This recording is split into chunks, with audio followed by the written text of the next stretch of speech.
네, 1,450원이 넘는 고환율이 지속되고 있습니다. 한국 경제 부담 키우고 있는데요. 이렇게 환율 변동성이 커지니까 내년도 사업 계획을 짜는 우리 기업들의 고심도 깊어지고 있다고 합니다. 좀처럼 잡히지 않는 환율, 왜일까요? 또 앞으로는 어떻게 될까요? 이정환 한양대 경제금융학부 교수와 함께합니다. 안녕하십니까?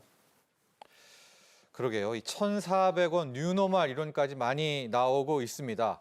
일단 환율 흐름 좀 먼저 정리를 해보고 가야 될 것 같아요. 지금 1,400원이 아니라 1,500원 그 이상까지도 이야기가 나오고 있는데요. 굉장히 높죠?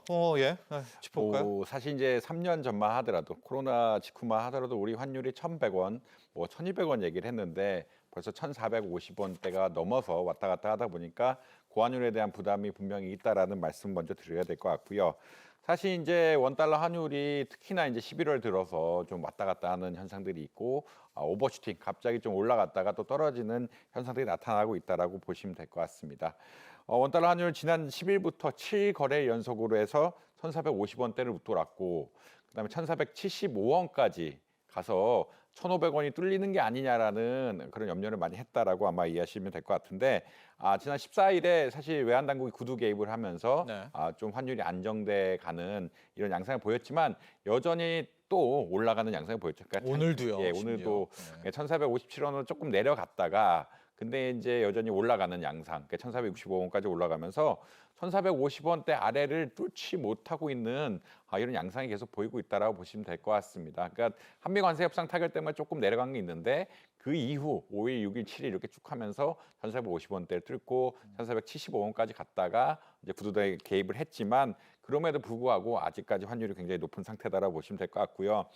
지난해만 해도 사실 이제 1,300원대 환율이 내려가는 것이 아니냐, 미국의 고금리가 끝나면서 내려가는 것이 아니냐라는 이야기가 나왔는데 올해 이제 50일 이상 1,450원이 넘어갔다라고 이야기 나올 정도로 굉장히 고환율이 일상이 된 현상들이다. 이게 4, 5년 전만 해도 사실 이해하기 힘든 현상, 예측하기 힘든 현상이었는데 이 정도로 많이 올라가면서 좀 부담이 되고 있는 경제 부담이 되고 있는 양상이다라고 말씀드릴 수 있겠습니다. 네. 자, 이렇게 되니까요. 1월 1일부터 지난 14일까지의 연평균 환율입니다. 이게 1,415원을 넘어섰는데요. 우리에게 나쁜 기억이 있죠. 외환위기. 1998년 때 1997년 한때는 2,000원도 넘어갔는데 원달러 환율이 그때 평균이 1,394원이었단 말입니다. 교수님, 그때는 정말 대대적인 위기잖아요. 위기도 아닌 현재가 이렇게 환율이 높다. 그러니까 지금 외환위기는 아닌데 이게 좀 어떤 차이점이 있는 겁니까? 이런 사실 그때의 흐름을 보면은 단기적으로 환율이 굉장히 이렇게 치솟았다가 튀었죠. 튀었다가 이제 내려간 양상들을 보였고요. 1998년이 원달러 환율이 계속 가장 높은 해 중 하나였는데 연초에 사실 1997년에 외환위기가 오다 보니까 연초에 1,850원대까지 굉장히 올라가면서 어떻게 보면은 환율이 올라간 그 네. 경제 위기가 있었던 대폭등이었죠, 상황, 환율. 대폭등이었죠. 예. 근데 이제 그것들이 좀 낮아지면서 후반 그 1998년대 후반은 물론 그 당시 기준은 좀 높긴 하지만 1,200원대까지 떨어지면서 안정된 양상을 보여줬다라고 말씀드릴 수 있겠습니다. 2008년 역시 비슷한데 우리가 미국과 통화 수합을 하기 전까지 환율이 많이 오르다가 통화 수합 후에 이제 환율이 안정되는 양상을 보였다라는 말씀드릴 수 있겠고요. 당시엔 1,600원까지 이게 갔습니다. 1,600원까지 올라갔습니다. 근데 이제 이번에 좀 특이하게 볼 것은 지속적으로 1,400원, 그 1,400원 이상이 왔다 갔다 하면서 1,500원까지 올라가려는 양상을 보여주고 있으면서 좀 환율이 스테이블 안정적, 지금 말이 좀 이상하긴 한데 안정적으로 1,400원대를 상향하는 양상을 보이고 있다라는 것들이 좀 특징이 있다라고 보시면 될 것 같고요. 그만큼 대미 불확실성이라든지 우리나라 경제 상황, 미국과의 금리 차이 이런 것들이 큰 영향을 미치고 있다라고 보시면 될 것 같습니다.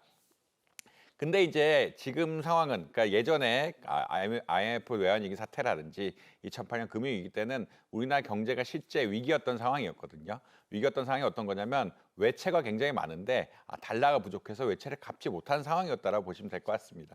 1997년에는 우리나라 CDS, 그러니까 우리나라 국채 위험을 나타내는 중요한 어떤 지표들이 공표가 안 되면서 정확하게 알 수는 없지만 2008년만 해도 이 CDS가 200 BP 네. 굉장히 많이 올라가면 2% 정도 많이 올라가면서 우리나라 실제 부도가 나는 것이 아니냐라는 이야기가 했는데 지금은 굉장히 600bp 올라가면서 부도가 나는 것이 아니냐 했는데 지금 뭐 0.2 정도 굉장히 낮은 상태거든요. 그렇다는 이야기는 어떤 거냐면 지금 근본적으로 봤을 때 우리나라 경제적 위기 상황은 아니다. CDS 같은 것들은 국가의 부도 확률이라고 이야기할 수가 있는데 CDS가 올라간다는 얘기는 국가의 부도 확률이 점차 올라간다는 얘기로 해석이 될 수 있고요.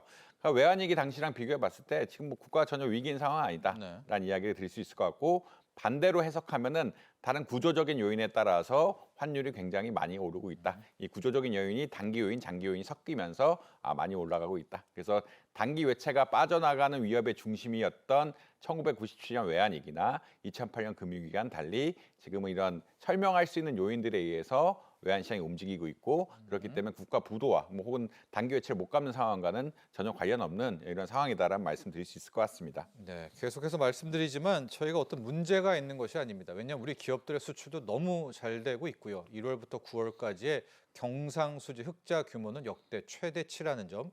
그만큼 달러를 벌어들이고 있는데도 이런 상황이어서 이것이 더 또 걱정이다 이렇게도 해석되고도 있는데 이게 위험하다. 왜 이러지? 왜 이러지? 하니까 경제는 결국 심리 아니겠습니까? 이제 더 커질까 봐 우리 외환 당국에서는 어찌 됐건 좀 개입을 하는 수밖에 없겠죠. 과도한 또 원달러 환율 상승은 막아야 되지 않겠습니까? 예, 환율이 올라가거나 내려가는 것은 이제 장기적으로 봤을 때는 경제적인 요인 설명을 많이 합니다. 물가 수준이 바뀐다든지 금리가 장기적으로 변동하게 되면은 이 환율 같은 것들이 움직임이 설명이 되는데 갑작스럽게 환율이 100원 이상 움직이는 것들, 50원, 60원 이상 이렇게 움직이는 것들은 경제 주체한테 굉장한 피로함을 주거든요. 그런 건 어떤 거냐면 우리가 예를 들어서 외국에 발주를 해야 되는데 물건을 살 때 환율이 변동이 굉장히 심하다 그러면 언제 사야 될지 사실 굉장히 불확실한 시점이고 내가 물건을 수출하려고 그래도 환율에 따라서 내 수익이 막 바뀌기 때문에 이런 불확실성이 굉장히 크게 노출되기 때문에 정부에서는 늘 이렇게 환율이 급격하게 변동하면 일단 구두 개입을 시작하게 합니다. 물론 이게 돈을 실제로 풀어서 개입을 할 수가 있는데 그것은 약간의 미국이 항시 이야기하는 환율 조작국에 대한 우려가 있기 때문에 적극적으로 할 수는 없지만 이제 환율을 안정시켜야 된다. 그 채권 딜러들 이런 사람들 불러서 어떻게 보면은 이런 문제점들, 그러니까 그 환율 급격하게 올리는 트레이딩 하지 말라라는 이런 식 권고를 하거든요. 권고를 할 수밖에 없는 상황이었다라고 보시면 될 것 같고 지난 14일에 환율이 뭐 1,475원까지 갔으니까 그때 그 1,500원 뚫으면 또 심리적으로 붕괴가 되면서 환율이 네. 또 더 올라갈 수가 그게 있었기 그렇죠. 더 올라갈 수가 있었기 때문에 정부가 개입을 하고 외환시장에 하는 어떤 트레이더들에 대해서 적극적으로 트레이딩하지 말라는 이제 일종의 권고를 내렸고 이런 것들에 따라 조금 안정되긴 했으나 아직까지 불확실성이 남아 있기 때문에 환율이 좀 떨어지고 있지는 않고 계속 1,450원대 후반으로 유지하고 있는 것이 아니냐라는 그런 이야기들이 나오고 있다라고 보시면 될 것 같습니다. 네, 지금부터는 고환율의 원인 보도록 하겠습니다. 앞서 제가 이제 우리 수출 기업들 달러 잘 벌고 있다 이런 얘기 드렸잖아요. 잘 벌고 있는데도 지금 달러의 몸값이 우리나라 외환 시장에서 귀해지고 있다. 이에 대해서 다양한 구조적인 영화, 복합 요인이다. 이제 이렇게들 많이 설명을 하는데 왜 그런 거예요? 지금 어떤 요인들 우리가 하나하나 봐야 됩니까? 정말 이제 서학개미들이 그렇게 많이 지금 달러가 빠져나가나요? 미국 주식 많이 삽니까? 사실 이제 단기적인 요인, 중장기적인 요인이 네. 섞여 있다라고 아마 보시면 될 것 같고요. 이게 외환 시장의 구조적인 수급 불균형이라고 이야기하는데 아까 앵커님 말씀하신 것처럼 올해 우리나라 수출이 역사상 최고치를 경신할 정도로 달러 유입이 괜찮습니다. 네. 그런데 그거보다 많은 유출이 있기 때문에 사실 원달러 환율이 좀 올라가고 있는 양상이라고 보시면 될 것 같고요. 나간다는 이야기는 어떤 거냐면 달러에 대한 수요가 늘어나게 된다. 그리고 우리가 달러를 바꿔서 외국으로 봐야 되기 때문에 달러에 대한 수요가 늘어나고 뭐 사러 나가는 거죠, 이제? 사러 나가는 네. 거죠. 뭘 사러 나가는 게 우리가 주식이 될 수도 있고 원자재가 될 수도 있는데 이런 양들이 늘어나고 있기 때문에 원달러 환율이 올라간다라고 보시면 될 것 같고요. 사실 이제 첫 번째 요인으로는 아무래도 단기적인 요인은 뭐 지금 급격한 변동에 이런 얘기들을 많이 하는데 국내 증시가 너무 좋다 보니까 너무 좋다는 게 좀 말이 이상하긴 하지만 빠르게 오르다 보니까 외국인 투자자들은 이제 수익 실현을 해나가야 되는 시점이 또 왔거든요. 수익 실현을 특히나 연말 전에 해야 올해 인센티브라든지 내년에 플래닝까지 괜찮을 수가 있기 때문에 외국인 기관 투자자들은 이제 수익을 실현하고 이것을 달러로 바꿔가지고 미국의 수익을 보고하려는 이런 인센티브들이 있다라고 보시면 될 것 같고 외국인 투자자들이 자금을 계속 빠지니까 외국인 투자자들이 원화를 이제 달러로 바꿔 나가면서 달러에 대한 수요가 는 것이 최근에 변동성에 큰 영향을 미치고 있다라는 말씀 드릴 수 있을 것 같습니다. 많이 팔았네요, 외국인들. 네. 뭐 11월 들어서 뭐 9조 원 이상 팔았다라고 이야기하니까 어마어마한 수준이죠. 그다음에 이제 또 문제가 되는 것은 아무래도 2008년 특히나 2012년, 13년 이후에 우리나라 해외 투자가 굉장히 많이 늘거든요. 국민연금이 뭐 해외 주식도 많이 하지만 해외 채권 비중 같은 것들도 굉장히 많이 늘리면서 달러에 대한 수요가 늘었다라고 보시면 될 것 같습니다.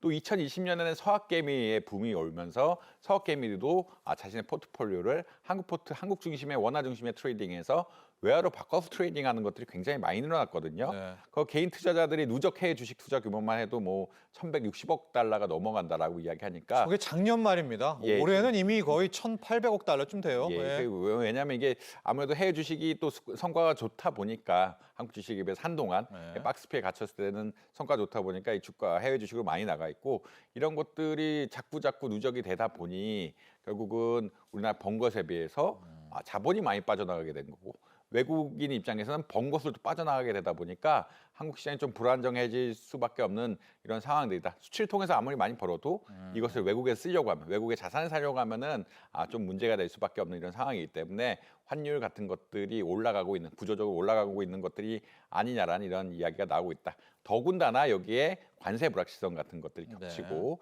그다음에 해외에도 이런 것들 미국의 투자가 늘어날 것이다라는 얘기가 많이 하고 있죠. 결국은 트럼프 행정부에서도 미국에 대한 투자를 늘려라. 그다음에 우리나라 기업들도 자발적으로 미국의 투자를 늘리겠다라는 이런 이야기들이 많이 나오면서 달러의 어떤 공급에 대한 우려, 달러의 어떤 수요에 대한 우려들이 겹치면서 좀 구조적으로 올라가고 있는 것들이 아니냐라는 말씀이 나오고 있다. 이런 말씀 드릴 수 있을 것 같습니다. 교수님, 그런데도 좀 더 걱정이 되는 것이 이 달러 대비 이제 각국의 자신들의 가치가 있을 것 아니겠습니까? 근데 유독 원화가 평가절하라고 하죠. 이 몸값이 떨어진 이 절하폭이 굉장히 크거든요. 그러니까 아니 왜 유독 우리 원화만 이렇게 달러 대비 약세지? 이런 우려도 있습니다. 이것도 한번 설명 부탁드립니다. 일단은 기축통화국들은 기본적으로 환율 변동성이 조금 작습니다. 일본이 엔화가 좀 어떻게 보면 좀 절하가 되긴 했는데 네. 엔화의 가치가 떨어지긴 했는데 한 우리나라 기준으로 봤을 때 11월 3일에서 17일까지 봤을 때 한 0.23% 정도 떨어졌다고 이야기하더라고요. 그런 이야기는 어떤 거냐면 엔화가 약세긴 한데 아무 엔화 역시 기축통화다 보니까 자신의 통화의 가치를 지킬 수 있는 이런 영향들이 있다라고 보시면 될 것 같고요. 유로라든지 파운드 역시 기축통화국이기 때문에 이 미국의 달러 가치와 조금 별다른 미국 자신의 금리라든지 이런 영향이 크다라고 보시면 될 것 같습니다. 영국은 경제 안 좋다는데도 오히려 절상이 됐네요. 그러니까 네. 약간 절상이 된 거라서 사실 뭐 무의미하게 움직였다고 네. 보시면 될 것 같고 대만은 사실 이제 수출이 굉장히 좋다 잘 되죠. 보니까 워낙 네. 수출이 잘 되다 보니까 투자하는 것에 비해서 달러 수출이 워낙 좋고 이런 수입이 많다 보니까 TSMC를 중심으로 수입이 많다 보니까 그러니까 수출이 많다 보니까 흔히 말하는 오히려 대만 달러가 강해지는 이런 양상들을 보이고 있는데 한국은 아무래도 관세 정책 리스크 같은 것들이 100% 해소가 되고 있지 않고 특히나 단기적으로 외화자금 유출 같은 그러니까 올해 성과가 너무 좋았기 때문에 네. 외화자금 유출 수요 같은 것들이 겹치면서 급격하게 환율이 올라가는 그러니까 원화가 약세가 되는 이런 양상들이 보여주고 있다라고 보시면 될 것 같고요. 이런 결국은 대외 통상 협상들이 단기적으로 마무리가 잘 되고 우리나라가 어떻게 달러를 만들 것인가에 대해서는 정확한 플랜이 나오면서 기업 성장까지 다 도모를 해야 사실 안정적으로 이렇게 흔히 말하면 외환 정책을 유지할 수 있지 않을까라는 의견들이 많이 나오고 있다라고 보시면 될 것 같습니다. 또 이게 뭐 얘기 안 한 포인트가 지금 기업 성장에 관한 이야기인데 기업의 성장이 잘 안 되면 금리가 좀 낮고요. 왜냐하면 네. 기업 성장을 유도하기 위해서 금리가 낮아지게 되고 금리가 낮아지게 되면은 아무래도 달러와 금리가 높기 때문에 달러 수요가 또 늘어날 수 있는 구조거든요. 그렇기 때문에 기업의 성장까지 중장기적으로는 기업의 성장에 받쳐줘야 되는 것이 아니냐라는 논의까지 나오고 있다. 그래서 중장기적 안정화 기반은 우리나라 경제의 성장률을 높이는 거다. 이런 멘트도 조금 전해드리고 싶습니다. 네. 그래도 이제 원화의 가치 하락, 환율 상승의 아주 기본은 한미 관세 협상이 이제 저변에 깔려 있다 이런 평가 많거든요. 그래서 한미 이제 조인트 팩트 시트 발표 나면 좀 안정될 것이다 이런 분석과 전망도 있었는데 이제 소위 말하는 효과가 크지는 않았어요. 여기서는 우리가 어떤 의미를 좀 찾아야 될까요? 가장 큰 거는 미국의 연준의 어떤 금리 정책의 변화라고 보실 수 있을 것 같고요. 연준이 이제 금리를 12월에 내릴 것이냐 말 것이냐에 대해서 불확실성이 일단 커졌다. 연준 의장이 지난번 FOMC 회의에서 그러니까 파월 의장이 12월 걸 좀 보고하겠다라고 이야기를 하면서 좀 어떻게 보자면 금리 인하에 대한 기대감이 좀 꺾인 상태라고 보시면 될 것 같거든요. 그런 이야기는 어떤 거냐면 미국의 금리가 낮아져야 미국 달러화에 대한 수요가 좀 줄어들게 되는데 아무래도 미국의 금리가 높다 보니까 달러화의 수요가 계속 늘어나게 되는 양상. 그리고 이게 그 정책이란 게 흐름이 있는데 이 흐름을 약간 뒤집는 발언. 12월에는 데이터 같은 것들을 보면서 11월에 낙관을 가지지 마라 이게 좀 강력하게 이야기를 했기 때문에 이런 기조들이 나오고 있다라고 보시면 될 것 같고요. 관세 협상이 끝났는데 미국의 금리 불확실성이 커지다 보니까 우리나라가 원달러 환율이 안정을 좀 못 찾고 있는 양상들이다. FOMC 회의 같은 것, 다음에 10월에 FOMC 회의가 끝나고 그다음 12월에는 이제 금리에 대한 전망들 같은 것들도 한번 점도표가 나오기 때문에 이런 것들을 봐야 좀 어떻게 보자라면 우리나라 환율이 좀 안정되지 않을까라고 생각을 할 수 있겠습니다. 네. 더군다나 이제 미국 연방 정부가 헛돈하면서 데이터도 막 안 나오고 이런 불확실성이 큰 상황이었기 때문에 네. 우리나라 입장에서 좀 불확실성이 있었다. 그리고 이런 것들이 미국에 영향이 좀 있었다라는 말씀 드릴 수 있을 것 같습니다. 자, 이제 우리 고환율이 국내 경제에 미치는 영향 보겠습니다. 내수 쪽으로는 수입 물가 상승이고 이 수출 기업 쪽으로 봐도요. 뭐 과거에는 원화 약세가 수출 가격 경쟁 상승이다. 이게 좀 안 먹히는 것 같아요. 이제 비용 부담이 오히려 커졌다. 이렇게 좀 어려움도 호소하는 것 같습니다. 우리 산업계에 미치는 영향 좀 볼까요? 예전만 해도 사실 뭐 2000년대 이전 연구들만 해도 원화가 약세가 되면 달러화 강세가 되면은 우리나라 제품의 수출 경쟁력이 높아지면서 아무래도 수입 가격 그러니까 수출 가격이 내려가다 보니까 수출되는 달러 표시 가격이 내려가다 보니까 수출이 잘 되고 이게 경제에 도움이 된다라고 이야기했는데 1년 뒤엔 주식은 오른다. 뭐 이런 게 있었죠. 그런 게 예, 분명히 교과서에. 있었는데 예. 지금 이러한 룰이 좀 깨지고 있고요. 뭐 최근에 대경제연구원 보고서라든지 이런 쪽을 보면은 달러 약세가 죄송합니다. 원화 약세가 반드시 경제 성장을 이루는 것이잖아. 수출 경쟁력을 급격하게 확보하는 것은 아니다라는 이야기가 나오고 있습니다. 그런 이야기는 어떤 거냐면 결국은 예전에 봤을 때는 우리나라 물건을 굉장히 싸게 만들어서 파는 이런 구조였기 때문에 인건비 같은 것들을 축소해서 만드는 구조였기 때문에 가격 경쟁력으로 바로 반영이 될 수가 있는데 지금은 우리나라 중간재를 수입해서 중간재 가공해서 만드는 구조가 네. 보다 보니까 아무래도 이 중간재를 사올 때 가격 역시 올라가는 현상들이 나오면서 기업의 수익들에 그렇게 도움이 되지 않는 이런 현상들이 있다라고 보시면 될 것 같고요. 결국은 이 수출 기업들이 이렇게 되면 흔히 말하는 원자재 가격 관리가 어렵고 판매 가격 관리가 어렵기 때문에 좀 매출액 관리라든지 영업이익 관리 같은 것들이 전반적으로 어려워지고 있는 양상들이다라고 보시면 될 것 같습니다. 그리고 해외에 우리나라 또 생산 같은 것도 많이 하죠. 해외에 R&D 투자도 많이 하고 해외에 돈이 나갈 일도 많은데 이것도 또 달러로 바꿔가야 되다 보니까 원화로 아무리 벌어도 해외 투자할 때 또 달러로 바꿔가야 네. 되다 보니까 그렇죠. 이런 압력 역시 굉장히 좀 심해지고 있다라고 보시면 될 것 같고 이런 것들 때문에 원자재 네. 가격이 뭐 5년 전에 비해서 네. 80% 이상 올랐다 이런 얘기도 많이 나오고 있다 이런 말씀 드릴 수 있을 것 같습니다. 자, 마무리해보죠. 이제 대응 전략인데요. 우리 서학개미 분들한테 미국 주식 사지 마라 이럴 수도 없는 것 같고요. 근데 구윤철 경제부총리가 우리 6대 기업들, 특히 삼성, 현대차, SK그룹한테 좀 협조해달라 이런 이야기를 했다라고 합니다. 왜냐하면 이들 기업은 지금 엄청나게 지금 뭐 속된 말로 장사가 잘 되고 실적이 좋아서 달러를 쟁여놓고 있지 않습니까? 앞으로 당국과 우리 기업들 환율 안정을 위해서는 어떻게 좀 대응해야 될까요? 아무래도 지금 구인철 부총리가 이야기하시는 것은 그 쌓아놓은 달러를 좀 원화로 바꿔달라는 이야기거든요. 두려워달라. 네, 원화로 들어와달라. 왜냐하면 달러의 지금이 공급이 모자란 상황이기 때문에 대기업에서 반도체 수출해서 본 돈들 혹은 배를 수출해서 본 돈들 달러로 많이 가지고 있고 사실 이 달러 베이스로 봤죠. 예, 달러를 가지고 또 해외에 나가려고 좀 기다리고 있는 돈들이 있는데 이거 좀 협조를 해서 어떻게 보자라면 우리나라 원 달러 시장에 달러 공급을 좀 많이 해달라라는 그런 입장이라고 아마 이해하시면 될 것 같고요.